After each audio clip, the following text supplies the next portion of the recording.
Welcome everybody to the Beer Guys Radio Show and Happy New Year to you. It is 2025. That's not there were space You made movies that up. made.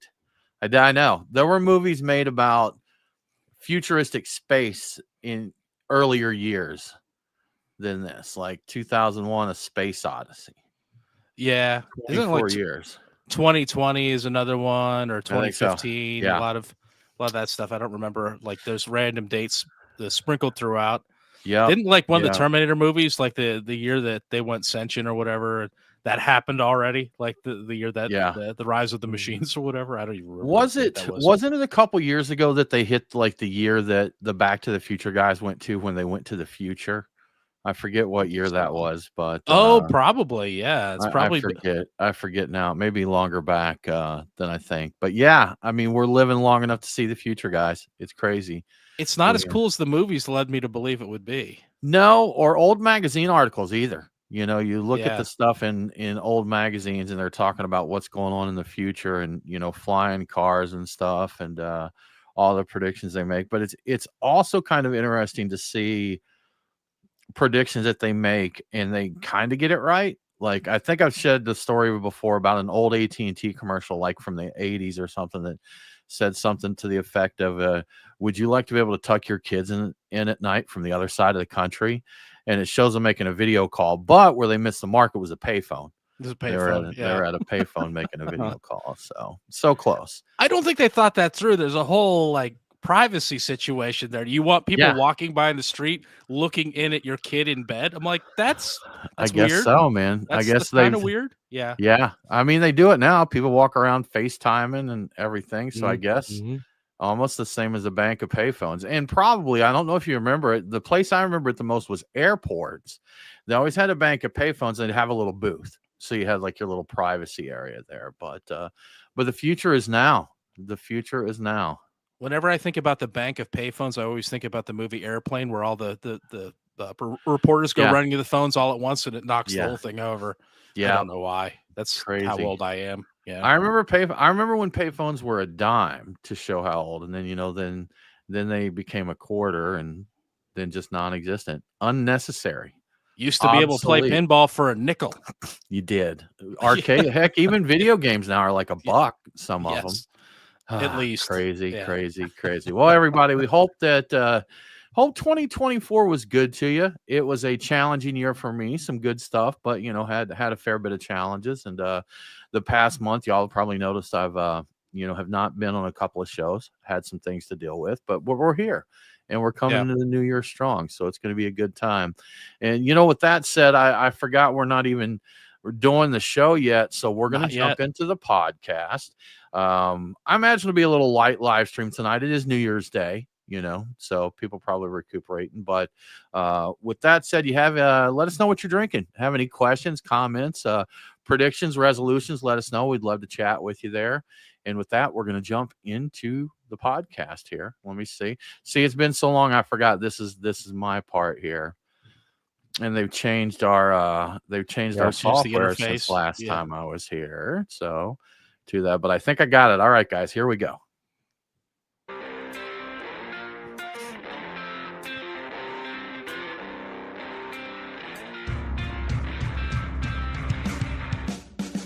Welcome to the Beer Guys Radio Show. Thank you so much for joining us, and happiest of New Year's to you.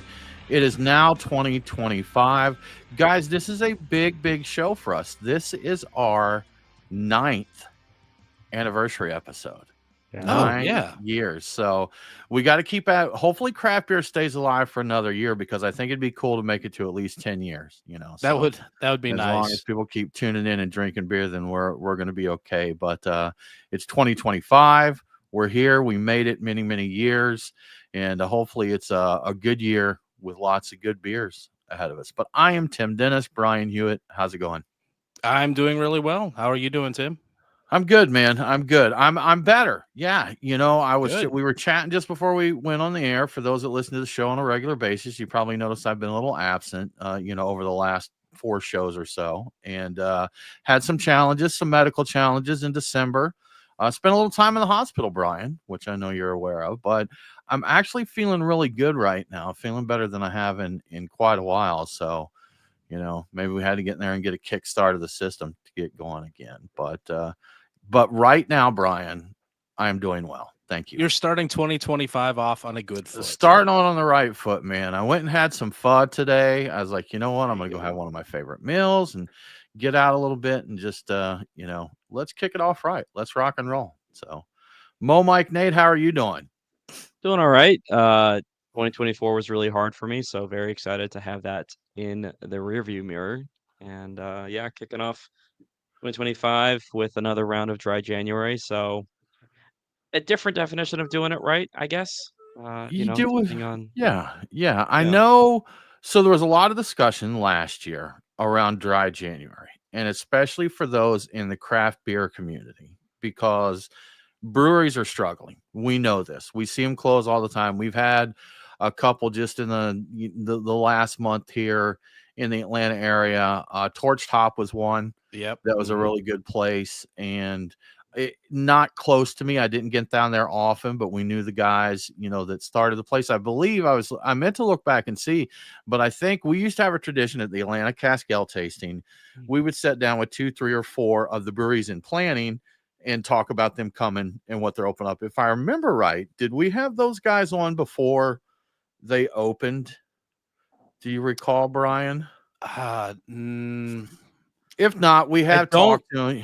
I don't think so, but I might be wrong in that. Okay. Yeah. I could be wrong too. But anyhow, these are guys, a lot of the people with the breweries here in Georgia, we have known them since they were part of the homebrew circuit. We were going into homebrew competitions with each other and, trading tips and notes. And we're seeing these breweries open and, unfortunately going the full life cycle there to close with just a challenging area. So, it's tough enough to see craft beer struggling. But if you're really embedded in the community, there's a lot of good friends that are losing their businesses, and it's a bummer to see. So with dry January, they're saying, hey, y'all, don't go dry, or if you do, still go out to your brewery. A lot of breweries now have food, in Georgia. It depends on your laws where you are, but in Georgia, we couldn't do that until a few years ago, but you can still go out and have a bite to eat. Brian, you and I checked out Voodoo Brewing in Roswell, Georgia.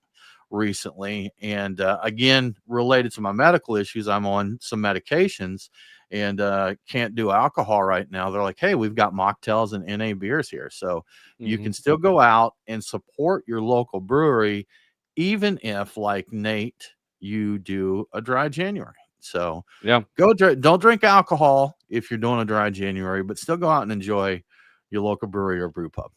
Voodoo Brewing there had a really impressive selection. They had an entire page. I think I counted like 10, and I think it was mostly untitled. Yeah, 10. Yeah. Like I think it was all untitled art stuff. But they're selling it, so that's something that you can do to support them, and that's in addition to the mocktails. But right, a lot of breweries good too. Yeah, a lot of breweries do hop water too. So that's always an option if you're you grab a bite and grab a hop water if they're selling that, or you can just grab a bite. There's some places do have non-alcoholic stuff. Not many yet, but more every year. I think there's more options, and it's nice to, like I said, I like checking out new breweries, so I was able to do that, and I did take a little sample taste of some that Brian got, but I was able to pop a couple of non-alcoholic beers and still, have a beer with the boys there, so to speak. But it is January. A lot of people are going to be going dry. We got Barracoy Nation here. He said no dry months or weeks for him.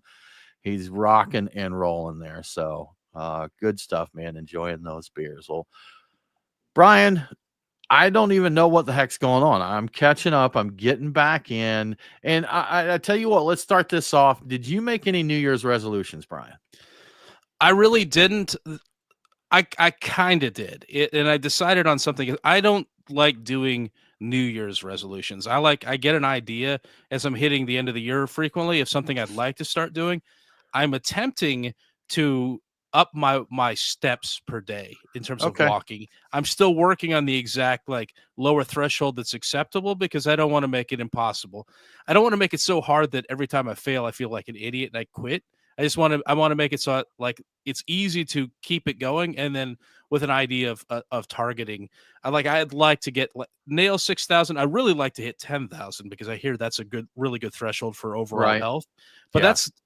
so I'm working on that, and I've actually already started doing a pretty consistent. I didn't do it today, but most days around lunchtime when I have a break at work, I go out and hit the park and walk around, get some fresh air, get a little sunlight, get a good 20 to 25 minutes worth of walking, and get back inside, and it does make me feel better. I legitimately think clearer and feel better after doing it. So that has been my thing. I think that walking is. I saw like a video saying it was if it were a pill, it would be the greatest single pill you could take for health. And so I'm like, well, that's really compelling. I think I'll take the walking pill. So that's kind of what I'm doing, but it's not really a resolution per se, and it's not very firmly defined. But I'm looking for at least a lower threshold, and I'm thinking I want to hit at least 4,000 with an idea of trying to hit 10 every day if possible. Yeah. So that's it. That's a big gap. 4,000 to 10,000. That's it's not like, well, I'd like to hit 8,000, but go 10. I mean, that's a big. And Brian, I know being in corporate America, you know the SMART goals thing there. Yeah, they make them specific. What is it? Specific, measurable, attainable, relevant, and I forget the T here. Let's see. But anyhow, I think it stands for toit. Make it toit. Yeah. But yeah, and not a dig at you, but don't you think sometimes when people say they're going to do stuff in the new year, but then they say that it's not a resolution, that's just because resolutions get broken so often. So you're like, well, it's not really a resolution, but it is, Brian. It is sort of. So, I did say it. I mean, I didn't announce anything or put anything firmly down. It is kind of a thing. And the reason I think like 4,000 is the lower threshold, that takes a little extra effort even on the busiest days of work, but it is easily attainable. That's easily attainable. Yeah. Okay. Because we're sitting at a desk all day. We're not mobile guys. Yeah. We work remotely. We have desk jobs and that. So Nate, is your dry January, is that a New Year's resolution? Would you count that as a New Year's resolution? No, honestly, at this point, because it's my second year in a row doing it, I'd call it more of a like a health tradition. Okay. Just trying to, do something healthy. No, I've got goals for the year, and so I guess by semantics that counts as a New Year's resolution. Yeah, see, I think so. Yeah, I mean, I want to be I lost 35 pounds last year, so I want to be Congrats. 180 by the end of this year. So that's another 20 pounds to go. And then I want to just try and be active more on the everyday scale. So in the sense of Brian trying for the 10,000 steps a day thing, like I would like to be more active, and so I'm hitting my 10K step goal because I just happen to hit it, not because that's the goal. Yeah. Like your job though, you're a little more mobile, right? Yeah. Oh yeah. So, yeah. The whole world working remote now, or a lot of it, it's a lot easier to get sedentary there. But anyhow, there we go. Tim? No, I have some not resolutions, kind of like you guys, and it's something, mine stays similar every year. And I'll admit, I'm the typical New Year's resolutioner. I do great for a month, and then, something gets busy or crazy and it slacks off a little bit and this and that. So I'm terrible about it. So I will say this, even if I don't write it down and set it as a goal, and that the end of the year is a good time to kind of reflect on what went on and make plans, for the new year. But as far as setting out some SMART goals, I have not done that. So that's too much work. The actual, turning it into all the actionable parts. I'm like, that would probably ensure a higher degree of success. It would.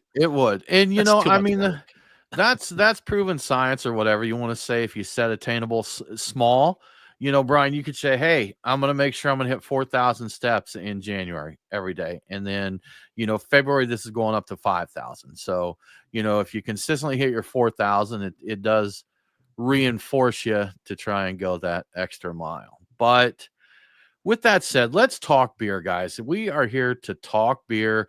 Brian, what are your beers of the week? Yeah, so I started, I pre-gamed with Highland Brewing's Gaelic Ale, just because it's a quality classic ale. That's an American amber ale or red ale, depending on how you define it.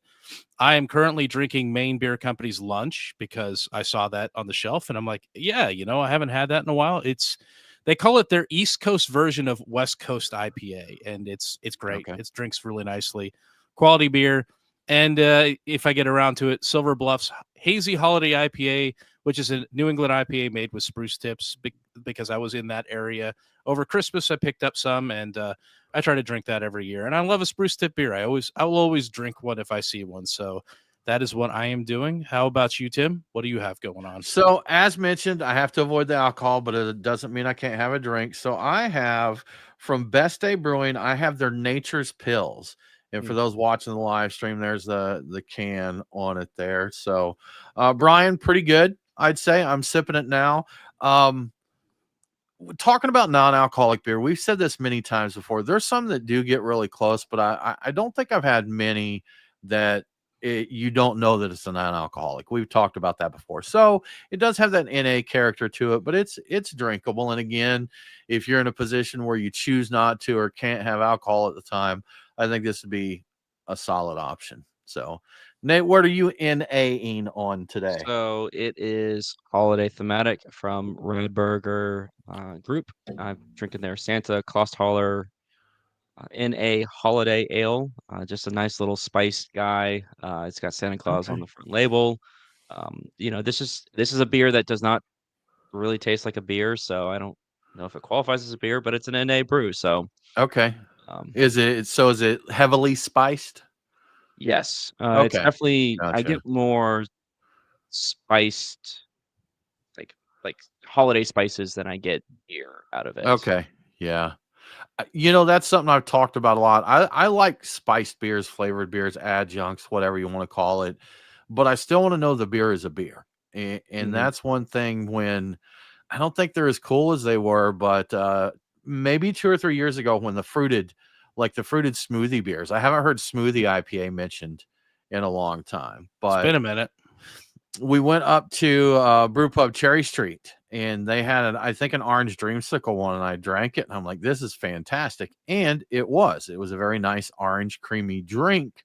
But after I finished one, I'm like, that not really, if I was wanting a beer, that didn't hit the mark because it was just an orange creamsicle thing. I mean, So technically, I do forget this about the beer on the back label. It does say it's 50% their non-alcoholic malt beverage and 50% a cranberry cinnamon drink. So it's kind oh, of like a so very non-alcoholic okay. radler All than right, Like, gotcha. straight yeah, non-alcoholic beer. Shanley or Rad or Shandy or Chandelier, Radler. Shandy or radler, yeah. Shanley. There we go. Yeah, chandelier. It's a isn't chandelier. Chandelier? Yes, swing from that chandelier. Wasn't that the one we had a couple years back that was Mhm. so good? And yeah, it's a mix of the two. And it's a great beverage, as I All right. recall. Like Yeah. it's Well, now's the that right time to drink it. We're running out of the right time to drink it, so hurry up. when I saw that, I feel like that I've had it, but I don't recall it. So who knows, man? Who knows? Brian, big news in the beer world today. Some changes at the Brewers Association. There is a new president and CEO, someone that we've had on the show before. So what's the scoop there? Yeah, Bart Watson has been named the new president and CEO of the Brewers Association. He will take over from Bob Pease, who is retiring on January 6th. Bart Watson has been with the Brewers Association for over a decade at this point. First, he was the organization's chief economist, and later he became the vice president of strategy and membership. He was selected for the after the organization conducted a national recruitment process to find a replacement for Bob Pease, and it turned out the right guy was there all along. And we had, like you said, we had Bart Watson on the show back in 2018. That was episode 146 when he was the chief economist, and that is still one of my very favorite shows. I really enjoyed that one. Back then, we were speculating that the number of breweries would reach 7,000 by the end of that year, and spoiler, it did, I It believe, did. but Yeah. just barely. But I think it did, and it definitely has gone higher than that. We're at 9,000 some now. I don't even I remember think what so. the I final did number is. see I did see in the stats, the end of year stats that came out from the BOA or the BA that last year, for the first time in many years, we did end the year with fewer breweries than the previous year. Oh, that's right. Yeah, Yeah. because I know in 2022 we had, we saw quite a few closures there, but we still were on the upside there. But I guess 2023, or excuse me, 2023, and then in 2024 there were more closures than openings. Yeah, I think that's kind of consistent with the news we've been hearing for a lot of the Yeah, years that things are not trending well. So right. I'm not terribly surprised by that. One thing I liked about Bart when we spoke to him, he seemed to be a realist. Now, he's with the Brewers Association, so of course he's pro beer, but he looks at the stats.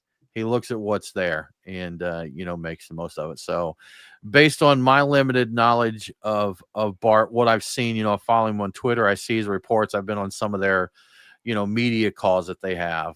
Seems like a good guy for the position for sure. Yeah, I'm supremely impressed with his take on everything, and I always look forward to seeing any of his stuff. I haven't seen him too much on social media, and I was wondering why. I think it's because he changed roles. He became the vice president of strategy and membership, and I think he was less active as a result of that. I thought he was a chief economist this entire time, and now as president, maybe he'll be more active because he's kind of the figurehead now. But an impressive head on those shoulders. And I was looking a little bit in his pedigree.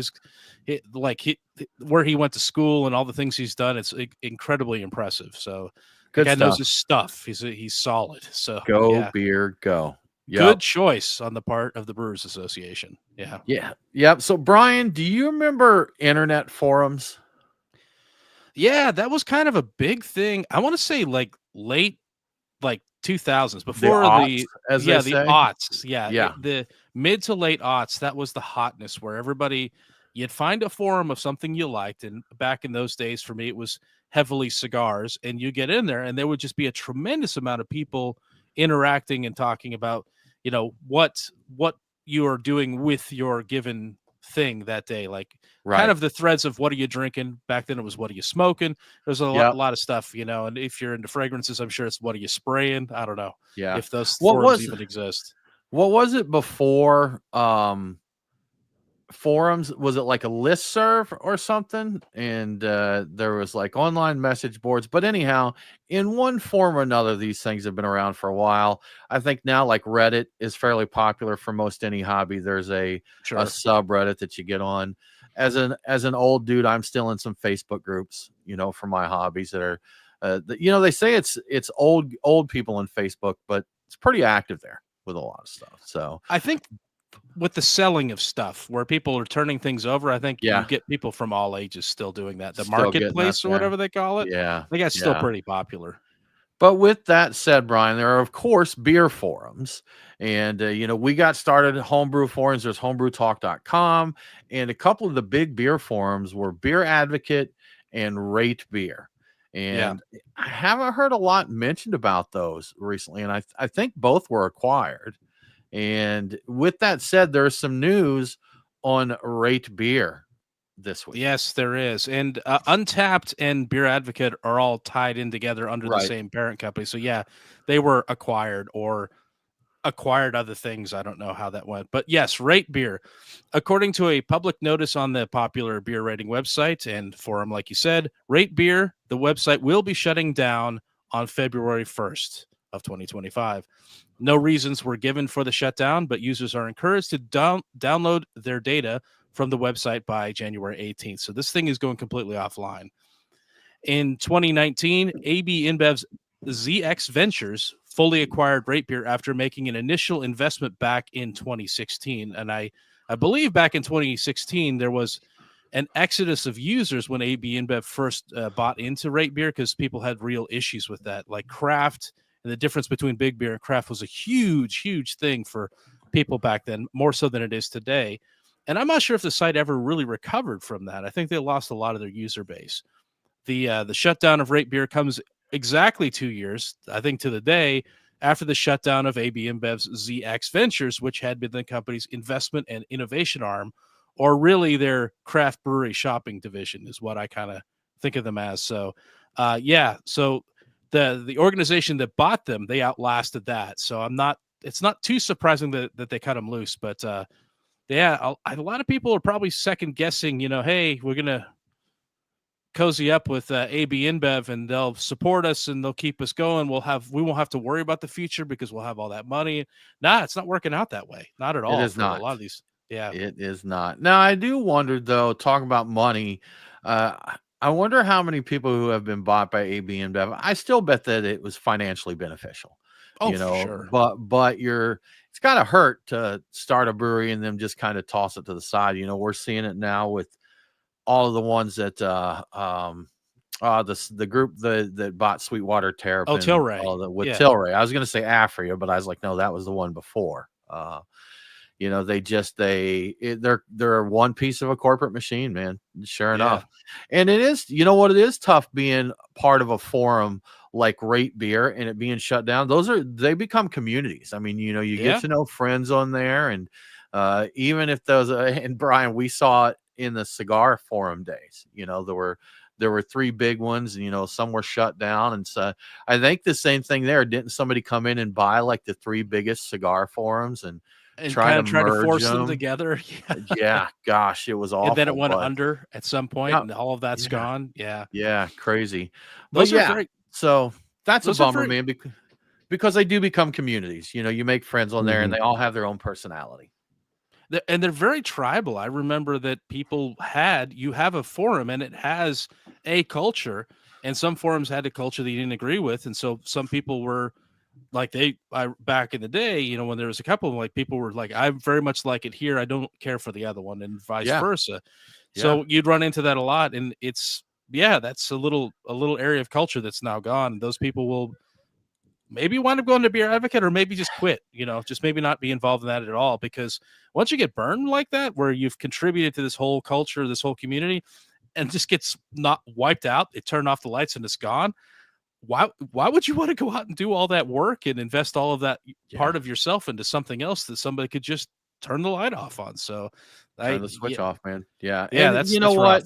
Not the first time it's happened. We've seen it, like I said, with a cigar thing. And the issue with that is you do lose some friendships. There's people you lose contact with because if one site closes down and people go somewhere else, there's no way everybody's going to the exact same place. So it's interesting. The internet club culture, because like you said, they really do become, I mean, they're gangs, cults, maybe. I mean, there's t-shirts printed, there's get-togethers, all this stuff. So anyhow, kind of interesting to see that happening there. But Brian, I think this has been talked about for a while. We've got some mergers. Is this new news, Brian? The next story there, Harpoon? Yeah, I think this is it. Okay. I think it was just announced this week. So, Brian, you got some Harpoon news for us here. Yeah, so the parent companies of two legendary New England breweries are merging. Harpoon and Smutty Nose are coming together to form Barrel One Collective. Barrel One Collective is poised to become the largest maker of craft beer in New England and the 14th largest in the country, according to Brewers Association data. Both companies bring a wide portfolio of brands to the collective. So Harpoons is actually owned by Mass Bay Brewing Company. I think it's short for Massachusetts Bay Brewing Company, but I always see it abbreviated. So they own Harpoon, the UFO, Long Trail, Clown Shoes, Otter Creek, The Shed, Catamount, Dunkin' Spiced, and Right Coast Spirits. Yeah, that's right. And Smutty Nose is owned by Finest Kind. That's the parent company. They also own Wachusett, not plural, Five Boroughs, and Island District Cocktails. All told, Barrel One Collective will represent 14 beverage brands. At the moment, there are no plans to change any of their distribution. There's some overlap, but they seem to be good with it. It sounds like it's something that could change in the future, perhaps. Barrel One Collective says they're also welcoming inquiries from other brands that would be interested in joining their, quote, collaborative value-added platform, which I'm getting deja for it, y'all. Don't fall for it. I'm getting feelings of deja vu about this. Anyway, with the consolidation, there will be some redundancies, but no information has been released yet as to how many employees will be let go. Not sure if they'll ever release that, but pretty sure some people were going to get let go in the process of this. It's just kind of like how it happens. But I believe that they will still be brewing at, I don't have the exact details, but they're still going to do a lot of innovation brewing at all these different breweries, but they'll be consolidating a fair amount of the brewing. So I wouldn't be surprised if some brewers get let go too, but we'll see, how it happens. Yep. Redundancies, Brian. What Yes. a fancy word there. What a fancy word. Well, Brian, just rocking and rolling with the news that, man, we need to start finding upbeat stories. I mean, I know we're just talking about like the true state of craft beer, but there's just not enough positivity out there right now. And to keep up with the theme of not being positive, Brian, it was recently reported that beer drinking in 2024 was the lowest it's been in a generation. Yeah. So, according to industry group Beer Marketer Insights, 2024 had the lowest level of beer consumption in 25 years. For the first time since 1999, beer shipments are projected to fall below 200 million barrels. And I guess I don't know if they have the full numbers as of yet, but they'll know that soon enough. The article I read mentions that there was a rough go of it. Anheuser-Busch was having some issues we all heard about. We talked about a fair amount, but they weren't alone. Other so-called domestic premium brands like Miller Lite and Coors Light have also taken a hit in the past year. Once again, the story is that the beer industry is competing with a lot of new alcohol products coming from a variety of non-beer sources. For example, you got soft drink and energy drink companies that are bringing their own alcoholic beverages to the market. And unlike, say your bourbon or your fine, single malt scotch, these beverages that they're bringing to market are directly competing for the same kind of drinking occasions. So as you would with a beer. So it's like, well, maybe you'll have this hard energy drink or something like that. Additionally, consumers are increasingly trading up to more expensive imports like Modelo Especial, which I still kind of think it's funny that that's considering trading up. But, I like Modelo Especial, so I'm not going to throw any shade on that. Interesting, even as the volume of beer consumption has declined, big beer is actually not doing that bad financially. So I guess there's a silver lining here, thanks to price increases that have outpaced inflation. And, some cases, big beer is doing better than ever. But what's happening here in the U.S. is not indicative of what's happening around the world. Beer sales in other parts of the world continues to remain strong. So I don't know if we're ahead of the curve or if we're just experiencing a completely different kind of phenomenon than anybody else is going to experience. So beer is doing well everywhere else. It's just not doing as great here in the U.S. So, Tyler Smur threw out here. He made the comment, it's like the kids are slackers these days. They drink too much Red Bull. Drinking too much Red Bull. So that's, I probably shouldn't even joke about this, get in trouble, but they're going to have to start marketing to kids, man. Get them interested. They're going to have to get them interested in beer before they even turn, so as soon as they're old enough there. Got to hook them young. Yeah. Start it. What's the one that's made out of bread that is, they call it like a kid's beer or whatever? Start getting. I think there's some countries where I have no idea. It's not uncommon for kids to have something lower alcohol there. Kinder Brow. Yeah, it's but the thing is the culture here in a lot of places it's drinking is normal, not necessarily getting ripped up. But I think in America that's one thing, that any drinking at all to someone who does not drink is considered bad. It's a bad thing.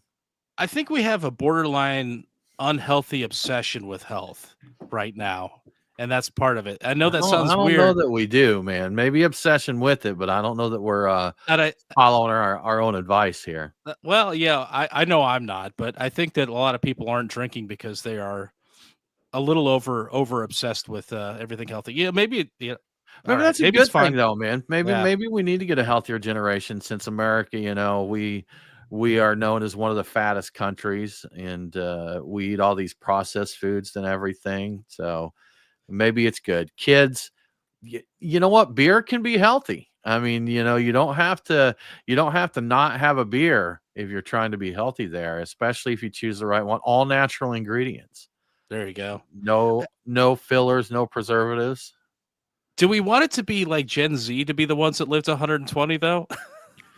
I don't know. I just do what they can, man. That's I think I know there was a talk of like going to the seltzers and how that was a lighter thing, but we joked about it before it happened, but they even made non-alcoholic, like White Claw has a non-alcoholic seltzer now.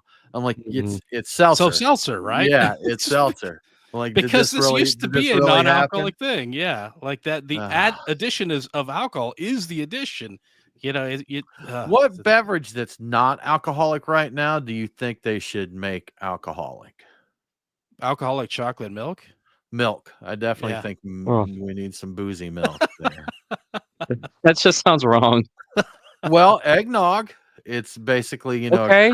a cream kind of thing. So, yeah, if they do it right, bourbon cream and all that. I said it as a joke, but there are some dairy-based liqueurs that are kind of tasty. Brian, you probably are looking forward to the alcoholic milk revolution, right? Oh yeah, totally. That's Yeah. that's that's just what my digestive system needs. That's going to be fantastic.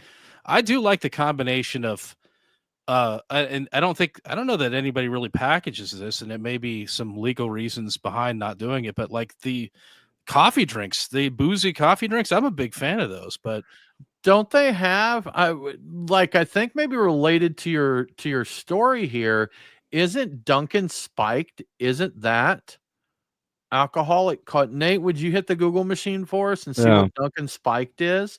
Because I think that might be is it just coffee? a Because hard coffee I thing. thought the Dunkin' was various beers with like themed after different donut styles. I didn't think it was So they coffee, but did that with who did the Duncan? Who did that? is that Harpoon. Harpoon? I think Yeah. Harpoon Harpoon. did that. Yeah.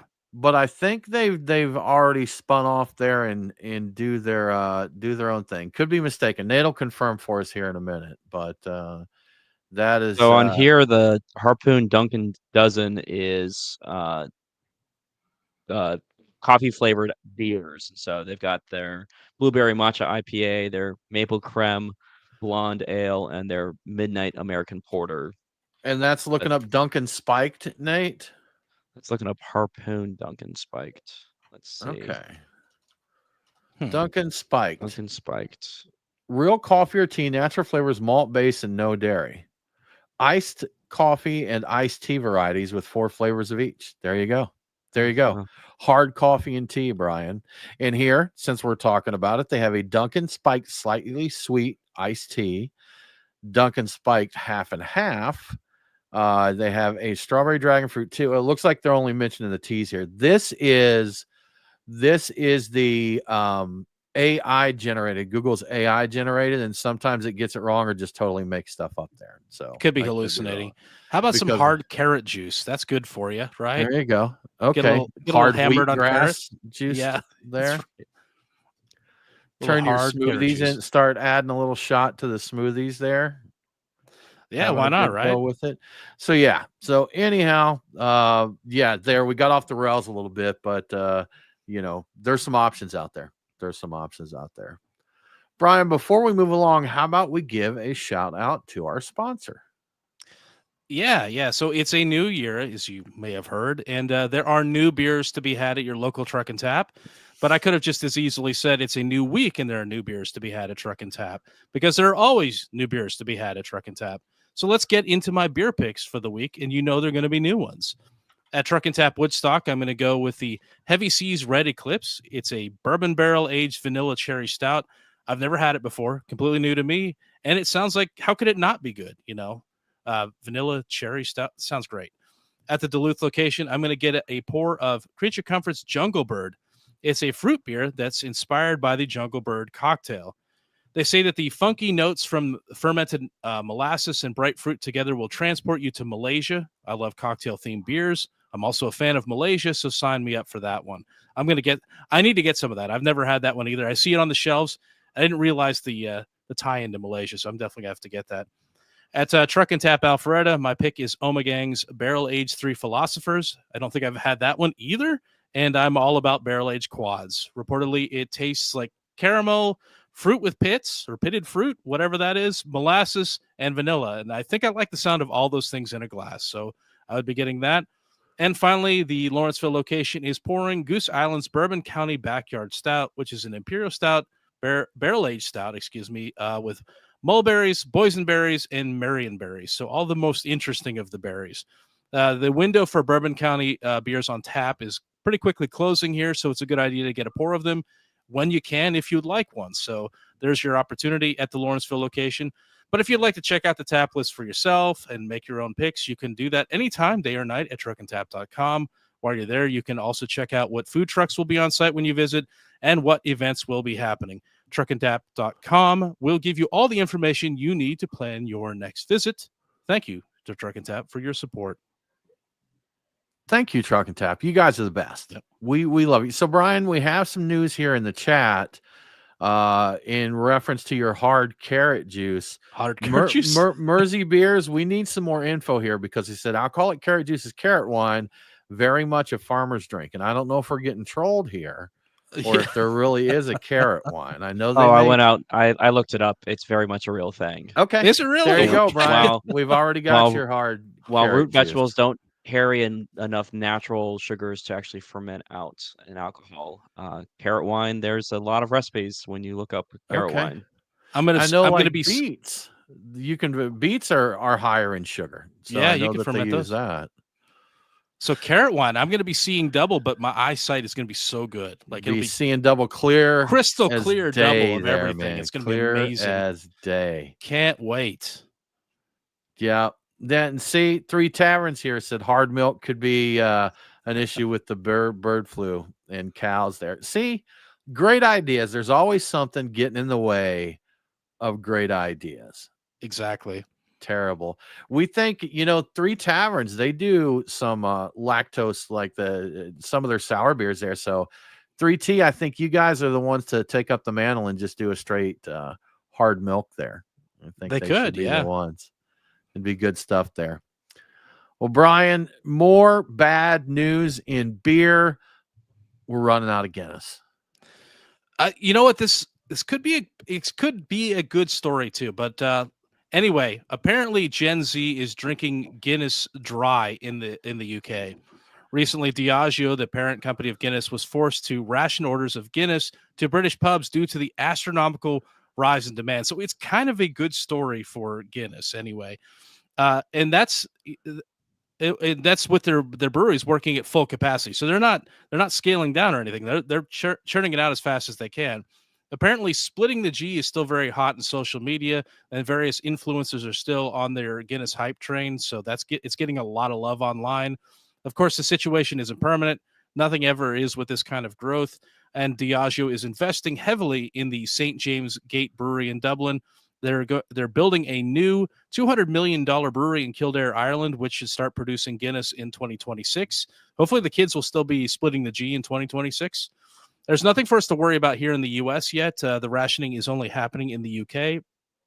It seems to be more about the logistics of actually getting the beer to the pubs than the actual supply of beer. So simply, people are drinking it so fast I don't think they have the infrastructure to actually deliver all the beer they need to deliver as quickly as they need to. So they've got the beer, and this is great for Guinness. They're just killing it. They've been killing it for a while. But so this is actually a good story. It's just a little rough for anybody who isn't insane that just wants to have a Guinness, in the UK. So, yeah. Interesting. So us Americans here are slacking off on the drinking, and then over in the UK, they're just hammering Guinness, just tearing it up. Crazy. I nearly did the whole split the G thing a couple of times this week. I have some cans in my fridge. I was like, I'm not going to do it this time. I didn't feel like doing it. I felt silly. I kind of want to, but I also feel silly every time I'm about to do it. So conflicted. I used to feel silly about certain things, and then you just don't care. It's like this is stupid and it's fun. Yeah, and it's fine for it to be those two things. Yes. Like if someone else thinks anything of it, who cares, man? I don't care if someone thinks it's silly that that I'm trying to split the G there. I know on St. Patrick's Day, there's always the group that gets worked up over green beer. I love it. Give me a green beer, man. I think it's fun. I think it's stupid. And it's definitely going to be something that I try and get my hands on. And if someone else does not like it, they don't have to drink it, man. No one's forcing you to drink a green beer. No one is forcing you to split your G, Brian. That's true. I debated it and decided I decided against it. I'm like, I couldn't decide if I wanted to even attempt it. So I'm like, you know what? I'll just skip it. I don't know if I want to do this. Therefore, I'm not going to. Exactly. I'm like, you know Easy what? enough. There's less drama involved with me just picking another beer. Just, It's there you it's go. very Yeah. it's all very So stupid, and I too many realize decisions to be made here. I realize it looking back on it, like it was all very stupid, like thought process going on in my This is head. going to sound ridiculous, Brian, Yes, but you could have just drank the Guinness. I could have. Yeah, I mean, you didn't have to split a G or anything. It's okay. They do allow you to drink it like that as well. oh, they do. Oh, is that still Yeah. legal? They Okay, still Yeah. let you do that. Brian's it's like, too I much don't know. stress. I don't know if I can handle this. I'll just grab another beer. I drink this, man, but I don't want to get in trouble if I don't split that G. So I better not. I better just move on to something else. I don't have Exactly. I don't have to try and hit any targets if I drink another beer. Yeah. Brian, Ozempic. I think everybody's probably heard about that. It's a diabetes medication, but it's also been proven for very effective for weight loss.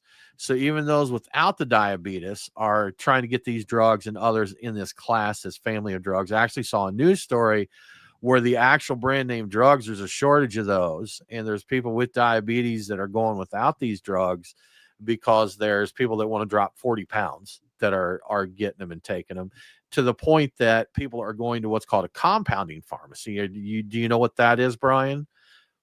No, I don't think so. This is a very, very low level explanation, but basically they make these drugs, like they know what goes into them, so people can go there and say, hey, I want, Ozempic or whatever. Ozempic's a brand name, but whatever that drug's called, and these places can make them, put them together. But the risk with that is there's a lot of compounding pharmacies out there that are not legit. They're just fly by night. And the particular news story that I saw ordered like 10 samples online, and one of them had absolutely no trace whatsoever of the drug that it was supposed to be. There were a couple that were like, yeah, this is pure, this would, this is good. A couple others were lower, and I know at least one had none of it in there. But Brian, that is not the point of this story. The point of this story is that people taking Ozempic could be impacting beer sales. Yeah. So in addition to, reducing your appetite, like for weight loss, and like you've said, it turns out that Ozempic users tend to experience diminished interest in all forms of alcohol. Apparently, this is due to how the drug interacts with your brain's pleasure and reward receptors, reducing the amount of pleasure you get from drinking a great beer. There are no numbers yet detailing what impact this is having on the beer industry, but widespread Ozempic use does coincide with a significant downturn in beer consumption. I know that correlation does not mean causation, but you have to wonder if the two are connected. And I suspect we'll be seeing studies on this soon. I actually saw this on the AmericanCraftBeer.com website. There was like a kind of a speculation piece on their part, but I thought it was interesting enough that we should bring it up, because I could see this being a thing. If you're not interested in food and you take this and you're less interested in beer, I think this could drive down sales. I mean, and it is the right kind of time for this to be happening. So, yeah. Brian's distracted because he said he saw in our chat here, Three Taverns said their next sour is actually going to sub Ozempic for lactose. It's going to be called Mount Ozempic. Ozempic. Yeah, ISO. I saw that. And it completely, the ISO, and once I saw that, I couldn't think anymore. I hope they put it in Three Taverns, a request, since this hasn't been quite brewed yet. Please put it in 40-ounce bottles. I think that I want a 40 of Mount Ozempic sour there. So, on the not to derail Brian, but on the note of sour beer, I saw online the other day where someone had, it was like some Jester King and I forget, I think some brewery beers, but there was like 4 or 5 750s of these really nice sour beers, and they're like, free beer, just come get it. That's how it's fallen. And in that conversation, Jester King commented about how their production has changed, in the last couple of years, to where they were, fully like farmhouse wild beer brewery, and it's such a small percentage of what they brew now. And I think we were talking recently, because Tyler, he drinks a lot from Jester King, and he, having IPAs and various beers there. And I was like, man, I didn't even know they did that. And it's like, well, it's been a shift. They did used to do, all the atrial rubicites and Spawn and beers like that. And they're just not cool anymore, Brian. They're the beers of yesteryear. I'm amazed that we're to the point where people will just give it away. And like, first off, why are you drinking it? Second of all, Yeah. won't somebody give you some money for that? Because those were the hottest things ever. I'm amazed that we're at that point where, yeah, I wouldn't. I still wouldn't. I would value those things enough. I'm like, I am going to open that at some point, arguably with the friends that never come around. At some point, it's going to happen. So here's my take on it, Brian. When anything that gets super hot, you get people that jump into it just because it's cool or trendy or whatever, and that dive in, head first they dive into the pool head first and they don't know how to swim, kind of thing. So you probably had someone who heard these were hot or cool or whatever, and they bought them because they could, and then probably realized they hated them and probably doesn't even, mess with drinking beer anymore, especially not ones like that. And probably not part of the beer community to sell them. They're like, I'm just going to give these away. I'd throw these in. Either they probably give them away or they're going to end up in a trash can or down the drain somewhere. Oh, sad. Terrible. It's really sad. It is sad. It's terrible. Yeah. So Brian, did I cut off the middle of your Ozempic story? I apologize for the I think flow there. I think it was right? more speculation, but I think it's an interesting bit of speculation. Yeah. I thought that I didn't know about that. It basically takes the pleasure out, some of the pleasure out of drinking and some of the pleasure out of eating. And I'm like, well, that makes sense. That makes you less inclined to do these things because of the pleasure, because you're not getting the pleasure for them. So it's a really interesting take on it, and I wouldn't be surprised if when you're taking that, you're not interested. Like, you look forward to a beer on Friday, you're taking Ozempic, maybe you don't care about it anymore because don't care. It doesn't feel good anymore, really. So why would you? Doesn't matter. Had drugs. So yeah, exactly. I've got drugs. I don't need those anymore. Yeah. Okay. Crazy. Well, Brian, these are always fun stories. I absolutely love these. And anytime I see a news article about this stuff, I really dive in. But we have another ancient beer discovery. Yeah. A study uncovered evidence of rice beer being made around 10,000 years ago in Zhejiang province in China. And I don't know if I'm saying that right, but hopefully it's close. That would make it the earliest known occurrence of rice alcohol fermentation in East Asia. Researchers conducted microfossil extraction and analysis on residues from the inner surfaces of pottery shards and surrounding sediment. They found that starch granules exhibited signs of enzymatic degradation and gelatinization, which are signs of fermentation. Additionally, they found fungal elements that include yeast cells, and some of them displayed developmental stages that are common to fermentation. So all of these point to fermentation happening, probably intentional. In fact, the yeast they found are related to the yeast that are used in traditional production of some rice wines in China. It also appears that the Shangshan people used specifically designed pottery jars for this fermentation, a particular globular jar design, and the globular is from the story. Anyway, those demonstrated more evidence of fermentation. Sound like a real word, Brian, but I'm assuming it's globe shape, globular. Yes. Yeah. I assume roundish. Yeah, but that I took that from the story, put it in quotes because I found it a really amusing way to describe a jar. So globular jar designs, those ones exhibited more evidence of fermentation than any other kind of jar designs that they found. This speculation is that rice beer was an important part of ceremonial feasting 10,000 years ago. And in addition to demonstrating the beer was being made 10,000 years ago in China, it also seems to indicate that there was rice domestication in place in agriculture there too. And I don't think they realized that either. So they had special jars for it. They had agriculture. And they were making rice beer. So that's pretty 10,000 years ago. Pretty neat. When we had Travis Rupp, the beer archaeologist, on our show, I'd like to have him on again. I'd like to see what the updates are, though. I will have to drop him an email and see if we can reconnect. But, that was a question that I asked him. What is the oldest beer or brewing that we found? And, interesting answer and really makes sense. But he was saying that continues changing because they keep finding older and older stuff. And sometimes they find stuff and they don't know at the time that it's related to brewing. And he mentioned that when he's an archaeologist, an actual archaeologist, and, then he brews and for Avery. And he was talking about when he's out on these archaeologist digs, he's always keeping an eye out for things that could be pertaining to brewing. And he mentioned he got a book. I over, I think in Greece or somewhere like that, but he got a book and it had pictures, and it said, he said something like it mentioned these were grain storage for a bakery. And there was something about the picture that he recognized. He's like, that's not a bakery. That's a brewery, It's a brewery. So, Yeah. and so they, even in the book, they're like, hey, they were making bread. He's like, no, they weren't. Nope, nope, nope, nope. So interesting stuff, man. Always like hearing those Yeah.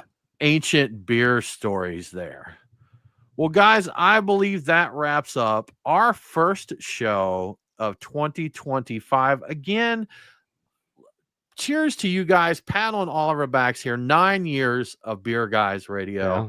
We've seen a lot change in the beer industry in nearly a decade. Yeah. So it's squeezing up on a decade here. Big changes, not only in our state but craft brew across the country.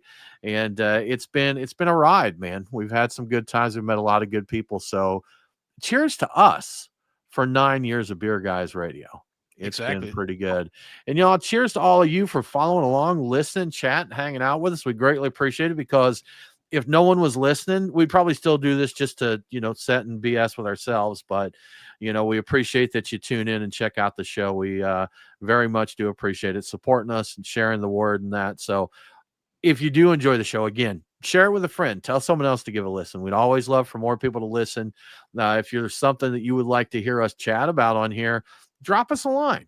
Send us an email. Drop us a tweet or an Instagram message or whatever. We would appreciate that very much. But with that said, y'all, we are going to call it for this week. And we hope that you have a great 2025. And don't forget to drink local. Cheers.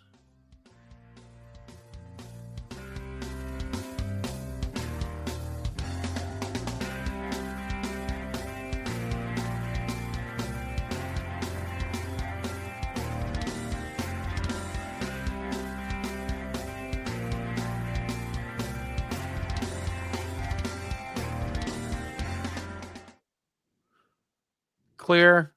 Three Taverns. Thank you, guys. You know what? We sat down with Brian Purcell of Three Taverns before Beer Guys ever launched, chatting and telling what we were going to do here. So, we've known Brian a good long time. Man, I guess we've known, going on a decade or more there. So I still enjoy.